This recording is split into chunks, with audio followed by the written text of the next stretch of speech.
ख्रिसमसच्या सुट्ट्या आणि नवीन वर्षानिमित्त देवदर्शनासाठी शिर्डी गणपतीपुळ्यात गर्दी।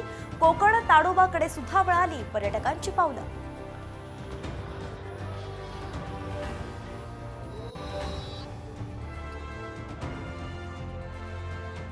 लाडक्या बहिणींसाठी खुशखबर, आजपासून डिसेंबरचा 1,500चा हप्ता मिळणार।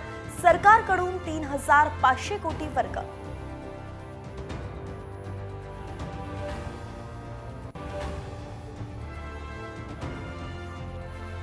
कांद्याने शेतकऱ्यांच्या डोळ्यात पुन्हा पाणी।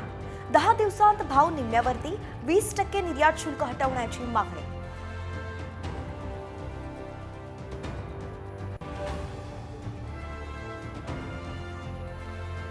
खाते वाटपानंतर बंगले दालनं वाटपावरून सुद्धा आता धुसफूस।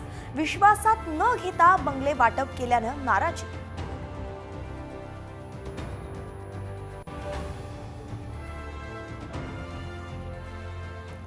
आमच्याकडे मान अपमान मनात होतो त्याचं संगीत मीडियात वाजतं।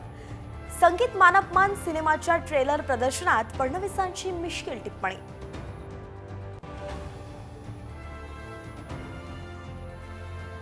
महानगरपालिकेची निवडणूक स्वबळावर लढण्याचे उद्धव ठाकरेंचे संकेत। मातोश्रीवर बैठकांचं सत्र, पदाधिकाऱ्यांकडून घेणार आढावा।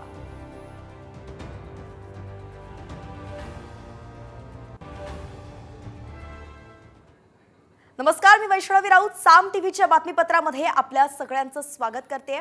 अनेक राजकीय घडामोडी घडतायत, इतर क्षेत्रातही काही मोठ्या घडामोडी घडतायत आणि त्या सगळ्यांचा आढावा आपल्याला सविस्तरपणे घ्यायचा आहे। पण त्याआधी एक नजर टाकूया टॉप 10 हेडलाईन्सवर।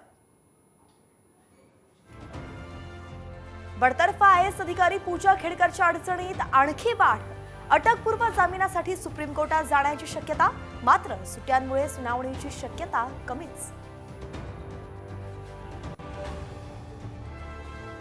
माझ्या वडिलांना जसं मारलं तशी आरोपींनाही शिक्षा द्या, संतोष देशमुखांच्या मुलीची मागणी।